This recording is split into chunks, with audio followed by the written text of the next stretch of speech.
SCP Containment Breach. It's one of those games that might not be on the tip of every gamer's tongue, but it has an undeniable cult following. It's a game that at its core is so simple in concept, yet so overwhelmingly disturbing that it sticks with you long after the screen fades to black. Today, I'm here to break down why this game is not just a good indie horror game, but a masterpiece of psychological terror. Let's begin with the concept of the game.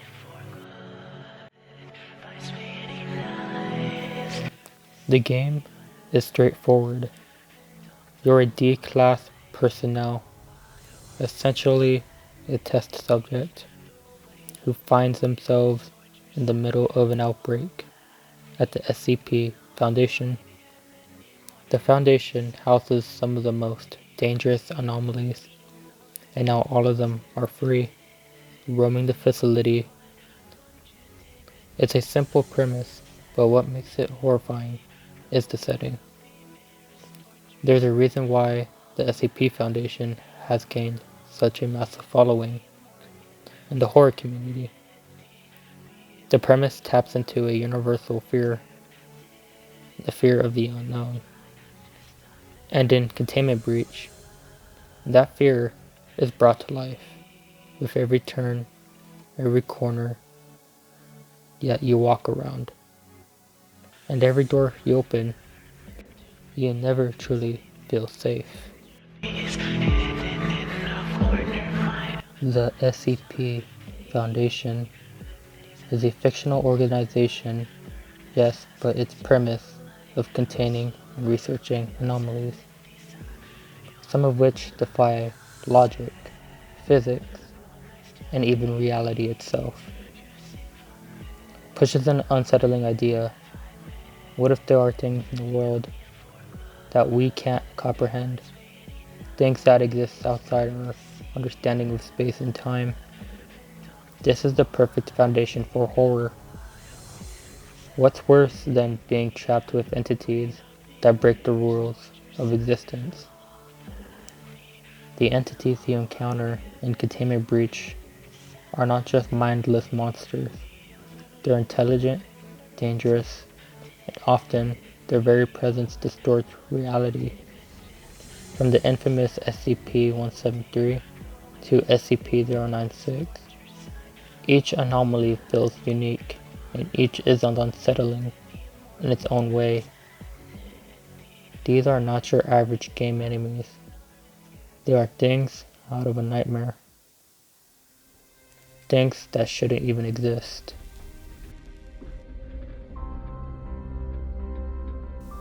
Let's talk about atmosphere. It's easy to get lost in the mechanics of a game or its story. But what truly sets SCP Containment Breach apart is how it makes you feel.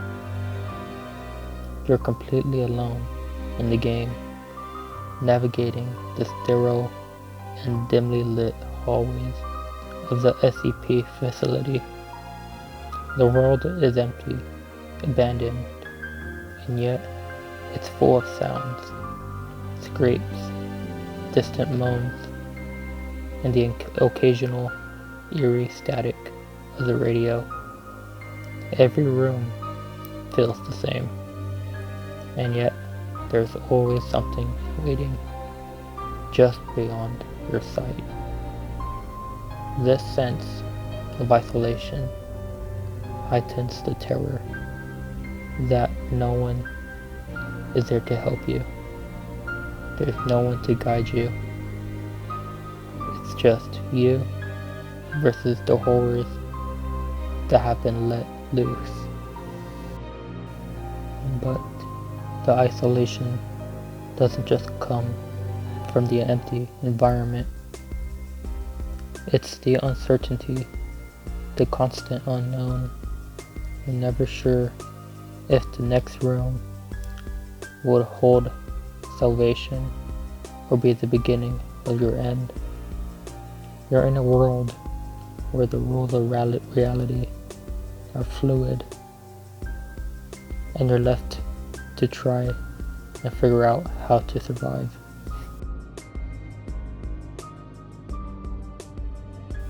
Now, let's talk about the entities. Each SCP you encounter in Containment Breach is unique, terrifying, and often unfathomable. Take SCP-173, for example. This horrifying creature is known for its ability to move incredibly fast when it's not being observed. The idea that it can only move when you're not looking at it is terrifying in itself, but the real horror comes from the game's mechanics. You have to constantly keep your eye on it, blink for even a second, and it's right there, closing the gap.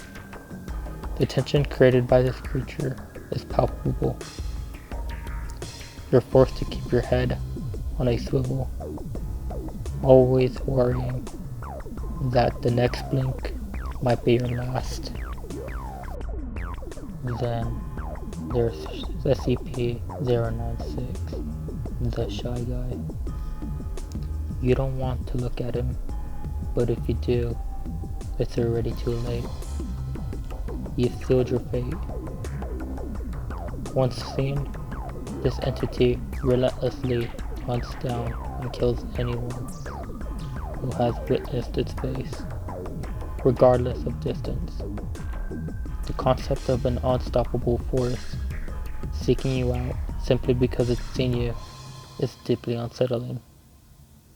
The game makes you feel hunted at all times. Each SCP serves to unsettle in a different way, and they all highlight the central theme of the game. You are small. You are insignificant in the face of these unearthly horrors. A significant part of what makes Containment Breach so terrifying is its sound design.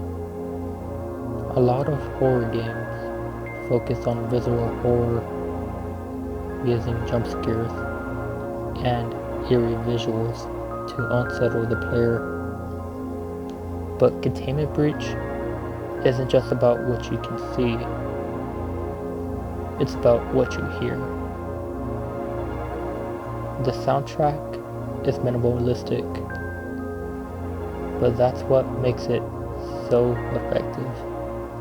The faint hums of machinery, the creaks of the facility, the static crackles from the radio.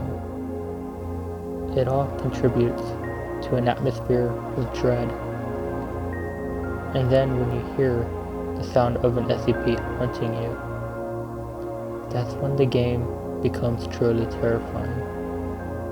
The audio cues signal that danger is near, and you can hear it getting closer.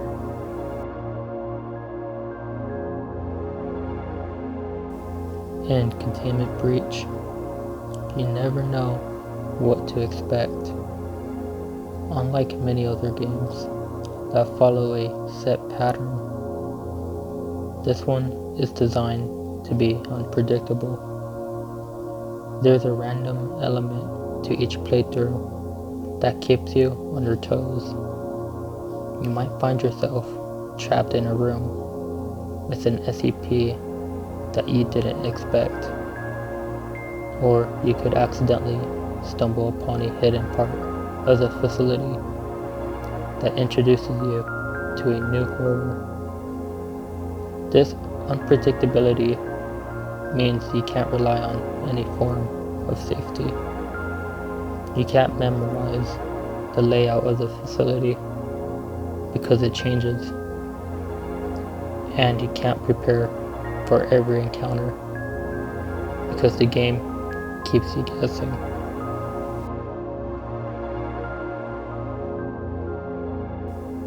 What makes Containment Breach, so unsettling, isn't just the monsters you encounter, but the psychological toll it takes on you as the player.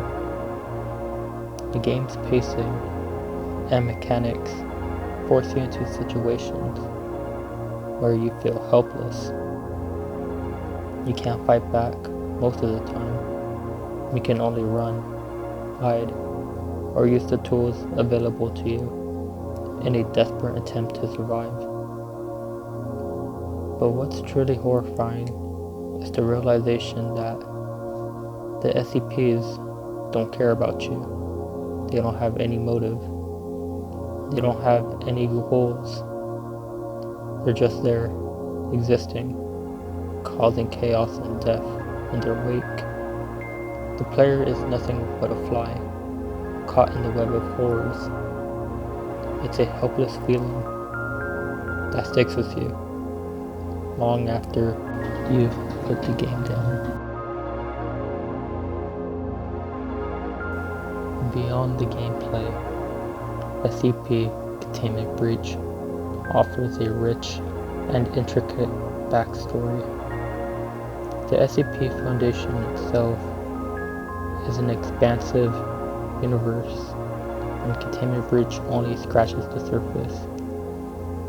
The SCPs you encounter are part of a much larger world, one full of bizarre and often terrifying entities that defy the laws of nature. The more you learn about the SCPs, the deeper the mystery. You'll uncover cryptic documents, hear recordings, and piece together information about the Foundation and its inhabitants. The lore is often quite vague, but that's part of what makes it so captivating. It leaves you with more questions than answers, which is a hallmark of great horror. What else is out there in the Foundation? What other entities are being contained, waiting to be unleashed?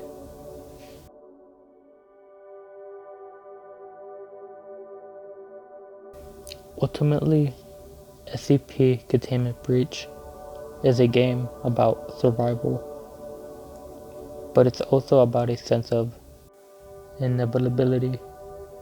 The longer you play, the more you realize that you can't escape the horrors of the facility. The game isn't about triumph, it's about surviving as long as you can in a world that doesn't care if you live or die. Every playthrough ends the same way. Death, and yet you keep going. You keep trying to survive, to find another way, even though you know deep down that escape is impossible. It's a reflection of the helplessness and futility that so often defines the horror genre. No matter what you do, the horrors of the SCP Foundation will always be there, waiting for you.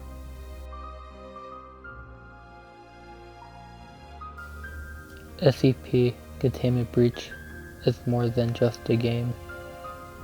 It's an experience. It's a descent into madness, a journey through a world where the rules of reality no longer apply, and where the only certainty is that you will eventually face horrors beyond comprehension. The unpredictability, the unique entities, the psychological tension, all of these elements come together to create a game that lingers in your mind long after you've stopped playing. It's a masterpiece of horror, and even years after its release, it still manages to unsettle and disturb. If you haven't played SCP Containment Breach, I recommend you do.